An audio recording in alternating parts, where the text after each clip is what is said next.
Truth be told, this is how I attend church as well. Welcome to the Metal Robot Reviews channel. I'm your host, Tom McKay, and you can probably tell this is a bit different. So aside from the fact that I look like the whitest cartel member you've ever seen, today we're actually at the desk right now. We're doing a bit of a different video today. The kind of video that we're doing today actually is going to be a sort of reaction type thing to a video that was put out recently. If you don't know, Loudwire, who I'm sure you probably haven't heard of. They're like this super small time rock and metal magazine, I think. They recently put out a video called 10 Up-and-Coming Bands 2021. Let me actually pull up the video here. Yeah, 10 up-and-coming bands you need to hear in 2021. That's what we're doing today. We're gonna be getting this super quick, and if there's anything wrong with the video, then suck it. Without further ado, I want to get started here. We've got the video pulled up, so let's get into it. This is 10 I can't hear shit. This is 10 up-and-coming bands you need to hear in 2021. Here we go.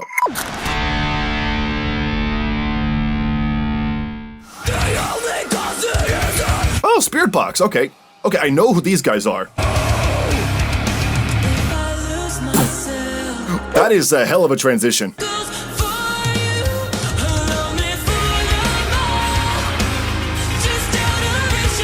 So, first thing I'm noticing here is right out of the gate with this band, I haven't heard a whole lot of Spirit Box. I know of Spirit Box, I know what they're about, what kind of music they put out, but I've never actually heard Spirit Box as a whole.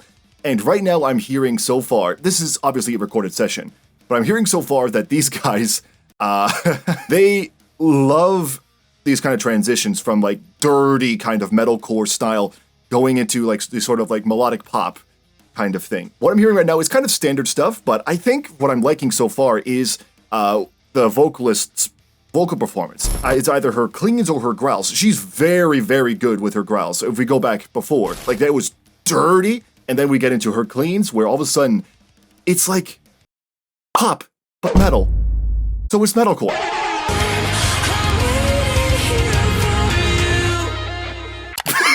Can we go back to the drummer for a second?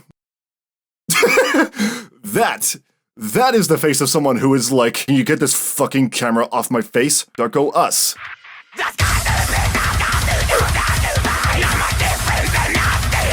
Wait, what the hell?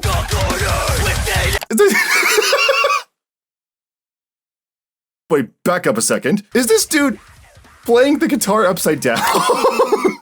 What? Buddy, you gotta, hold on, what's that? Big guitar player.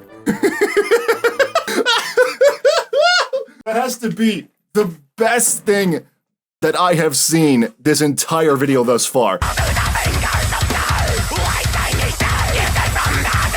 Did a computer make this song? Like, it sounds like a computer shat out binary code, and all of a sudden that was the tabs for this entire song. Honestly, I'm not thoroughly impressed by these guys.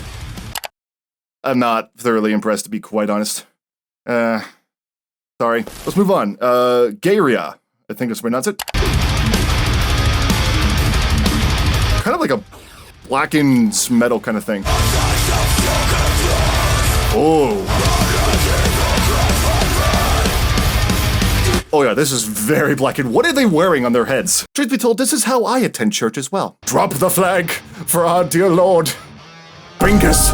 Okay, so Garia, that's Garia? I don't know how to pronounce that name, so I do apologize, but they sound pretty good. I actually enjoyed what I've heard so far. I'm not sure what song that is, but you can definitely tell there's sort of like a blackened death metal kind of thing, or just straight black metal in a way, but it's also got better production than most black metal you would hear. I really enjoyed that. I might check them out later, but let's continue on, shall we?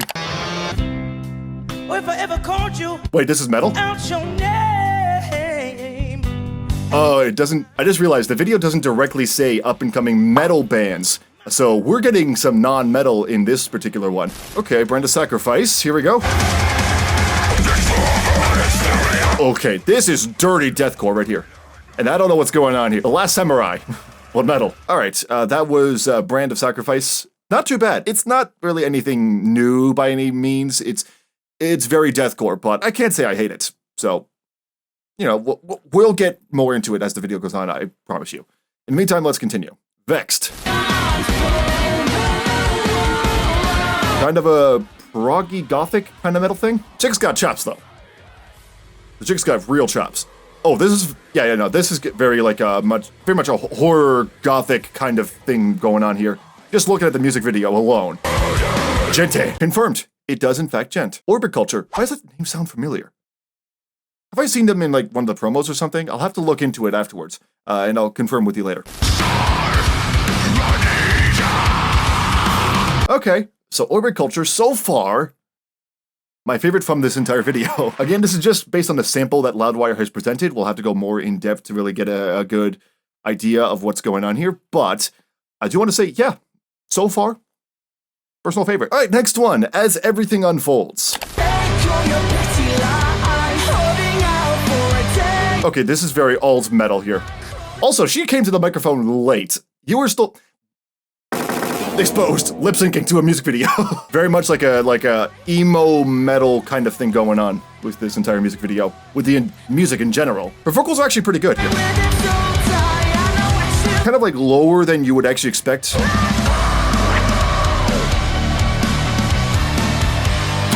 As I was saying, her vocals are kind of like lower than what you would expect normally with any female vocalist. Usually, for the most part, and this not to be sexist here, but usually women have higher vocal ranges than most men. In many respects, you would expect the vocal range to be higher, but here it seems like she's not right at baritone, but she is definitely getting a little lower than you would expect for female vocalists. I'd have to like put up like what kind of like vocal style what kind of vocal range I think she has here. For me, it's definitely much lower. It kind of reminds me of like what Tatiana from Ginger is doing. Her voice in terms of singing is definitely lower than you would expect, but she has such a wide range.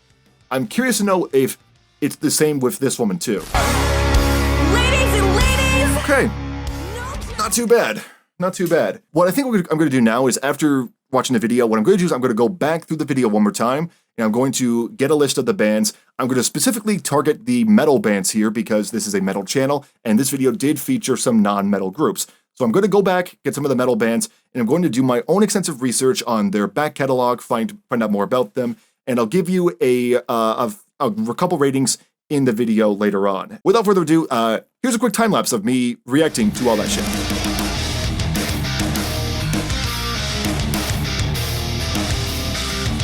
Okay, so it's been a couple hours now, and I've went through as much as I possibly could with the 7 bands that we're going to be talking about for the rest of this video. I looked at their live performances, I looked at their studio recordings, and we're going to go through those, give each section a rating out of 15, and then we'll accumulate it all up and give an overall rating in the end. If none of that makes sense, sorry, but it'll make more sense as we go along. With that said, let's start from the very beginning. So first things first, Spirit Box. Honestly, my first impression, I was thoroughly impressed with Spirit Box. I'm not gonna lie, I was not kidding when I said these guys, I have not actually heard any of their stuff outright. I've heard of them, I know who they are, but aside from that, I have not really sat down with any of their material. With this video, I had a chance to actually do that, and my first impression, once again, was pretty good. I went straight into their live performances, and I thought they actually did a really good job there. They were very engaging with the audience. The vocalist, I forgot her name already. What was her name again? Courtney LaPlante. Like, her vocal style it's not really anything new that we haven't heard from any vocalist ever, but when she gets on stage, she's able to carry herself really well. Like, it's not impossible to perform well in a vocal standpoint on stage, but it's not exactly easy either, and she's making it look so easy while simultaneously looking like she just got back from a convention where she cosplayed as Kim Possible. But no, really, the standout for Spirit Box, in my opinion, especially with the live performances, is the vocalist. The rest of the band is doing fine, but they're not exactly doing a whole lot. They're essentially more focused on the performance, which I think is actually really good, but I do wish they would move around a little bit more. They would try to look like they're there and they actually want to be there. But aside from that, again, everyone performs well in a live session. As for studio recordings, I gotta say, it's well produced. It's very well produced. It does have a tendency to include a lot of pop influences with this band. This band includes a lot of instances where you could see a lot of this being implemented into a pop setting. But that's kind of what you would expect from this kind of style of metalcore. This is the kind of style that is very accessible to a lot of audiences. And I can't really fault it for that, but I do gotta say that it might turn a few metalheads off, because yes, while there is a lot of that metal stuff, pop doesn't exactly sell well in the metal community as well. He said while metalcore is one of the most popular metal genres on the fucking planet. Honestly, I wouldn't be pissed. They do a great job of meshing those two together. There aren't a lot of metalcore bands out there that can pull that off well. They do exist, but there aren't a lot of them. Again, I gotta give major props to Courtney's vocals. I can just imagine, if she had a kid or something and the kid's like, "Mommy, sing me a song." Okay, sure thing. Wow, that was great! So with all that in mind, overall, I'd say Spirit Box has a pretty solid 14.5 out of 15. I highly recommend you check out Spirit Box because the fact that I didn't check them out when I could have is a crime in and of itself. These guys, I definitely suggest you check them out. Even if you're not really into metalcore, just tuning in for the vocals alone is worth it. Go for it, check them out. The next one was Darko Us, which after looking it up, it's Darko US.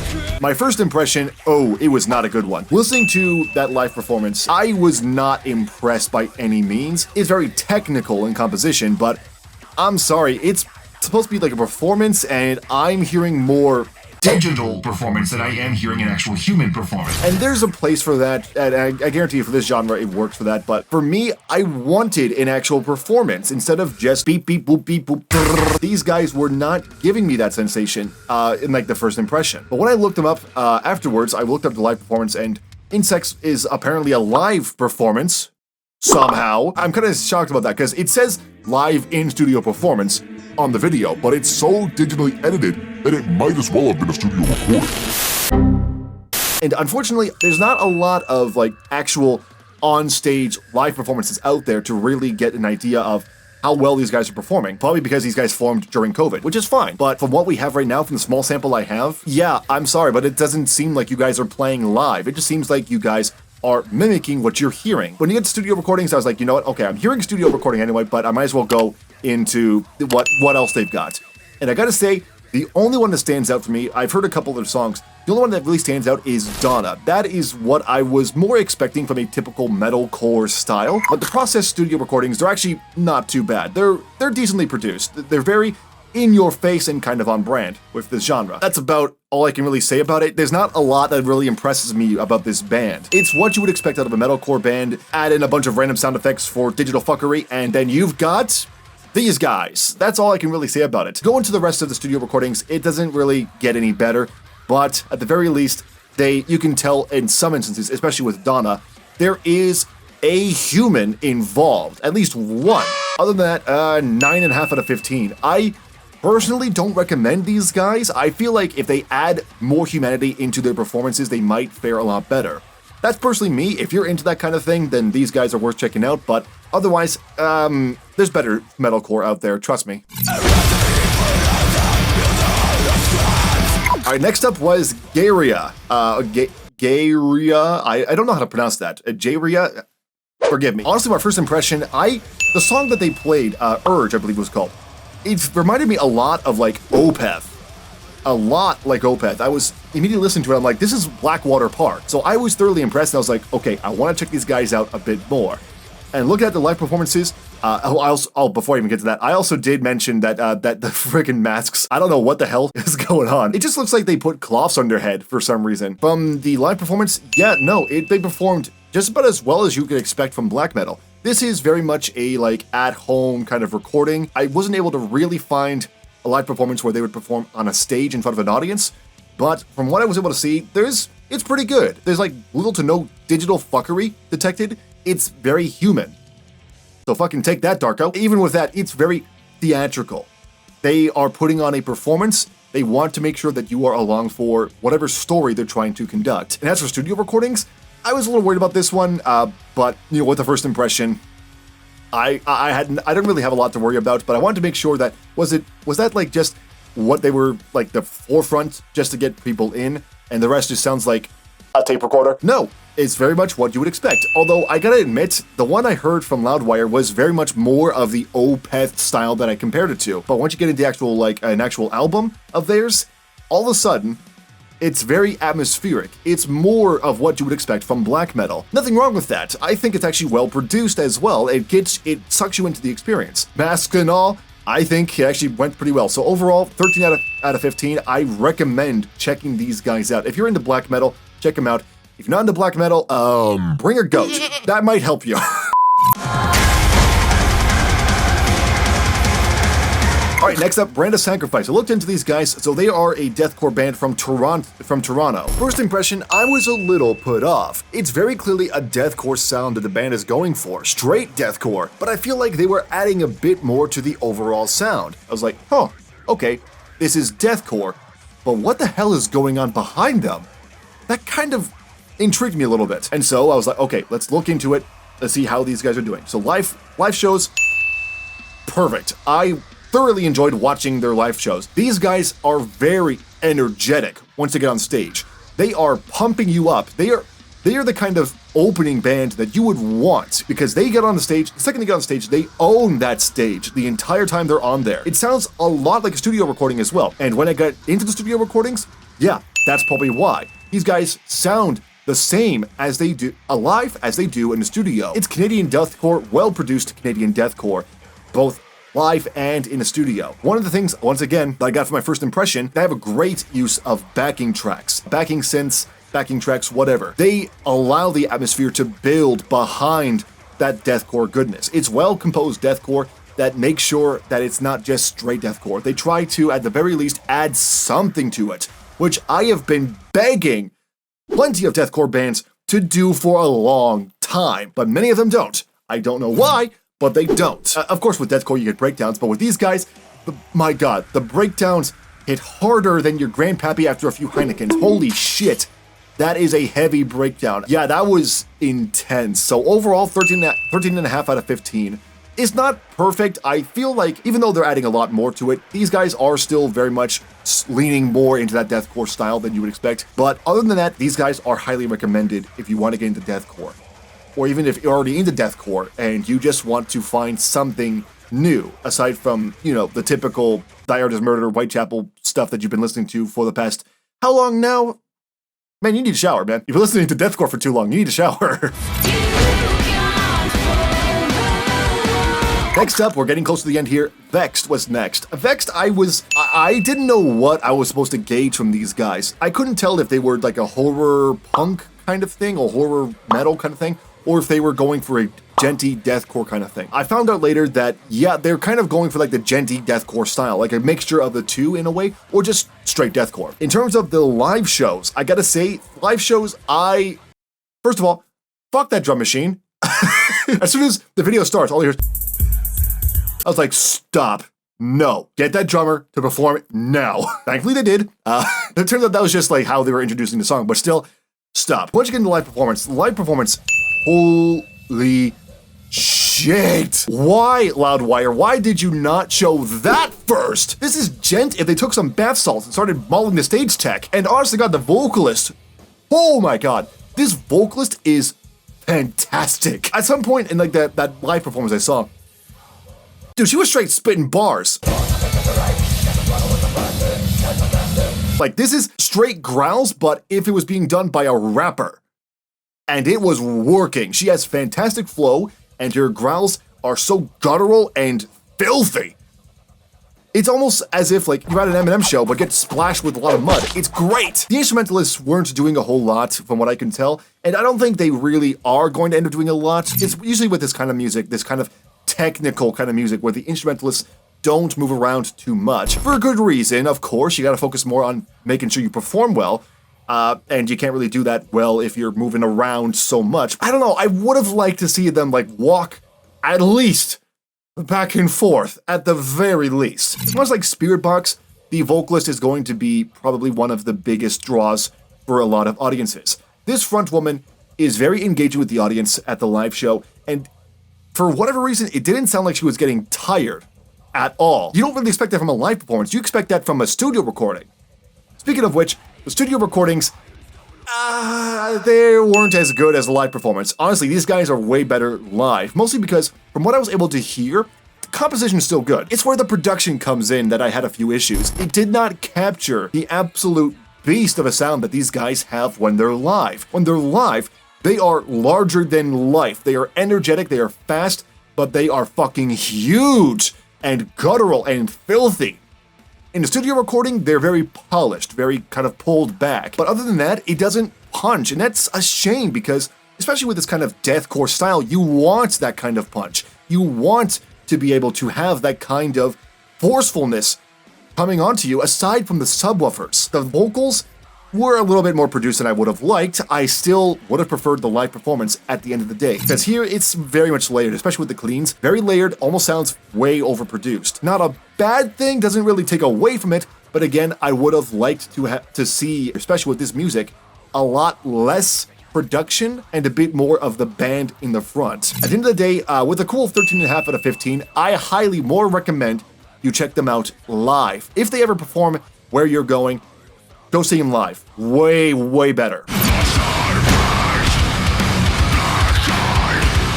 All right, next up, Orbit Culture. So I'm an idiot. My first impression, I was thoroughly impressed. I'm like, I swear to God, these guys seem familiar to me. Who are these guys? Where do they come from? I could have sworn I'd seen this name somewhere. I was even looking through my promo list, like through my email, seeing if like maybe it was sent to me as a promo. It seems familiar. Turns out I'm dumb. I actually reviewed these guys on the 10-second purge like last year.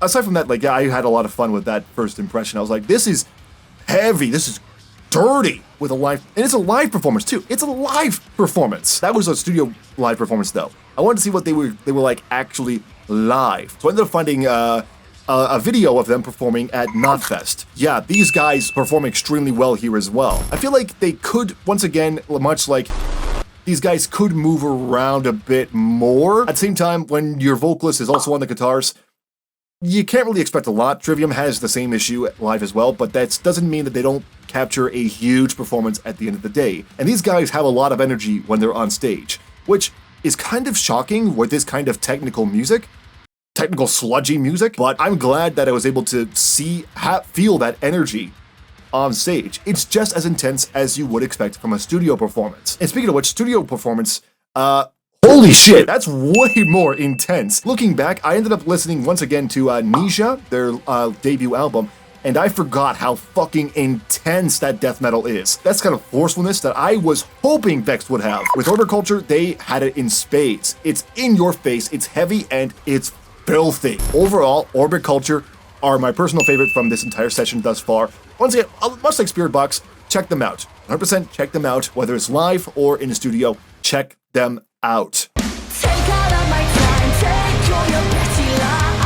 And lastly, one, the last band here, As Everything Unfolds. So this one I was a bit hesitant to even include here because it didn't feel like they were a metal band, really. Then this woman included her screams, and I was like, okay, never mind, they are metal. So my first impression was not the best, I'd say. I was still like, I was enjoying what I was hearing, but I was also like, I've heard this stuff before. This is nothing really new to me, but I want to see what these guys are going to be like in a different context. So looking at a live show, they've got that kind of like punk rock energy to their live performances. It's something you would expect from this kind of genre. These guys are post-hardcore, so that's something you would want out of a performance like this. Even if they're like close together, they like to move around. They like to show that they have stamina, that they're excited, that they're like, yeah, let's get this shit going kind of performance.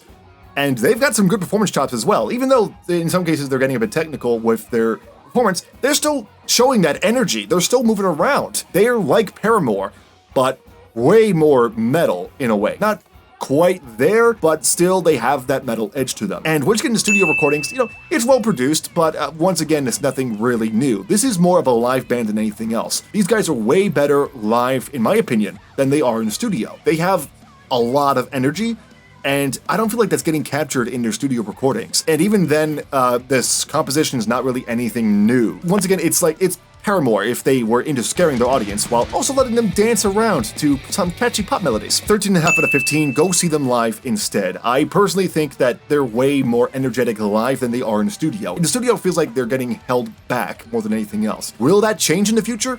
I hope so, because I would love to feel that energy in their music later on down the road if they ever get around to that point. So, yeah, if you're into kind of Paramore hardcore, check them out. I think it's worth checking out. Aside from that, that is the entire list I've got. Once again, the other three bands that were featured, the other three artists, were not too bad. In my opinion, they weren't metal, but if you're kind of more open to the world of music as a whole, they're worth checking out in my opinion. What did you think of the metal bands featured? Do you want to check any of them out? Do you agree with my opinions? Do you disagree? Let me know in the comments down below. Thanks so much for watching. If you enjoyed this video, then be sure to hit the like button, and if you're new here, hit subscribe button, ring that fucking bell, and I'll see you in the mosh pit next time. Have a good night.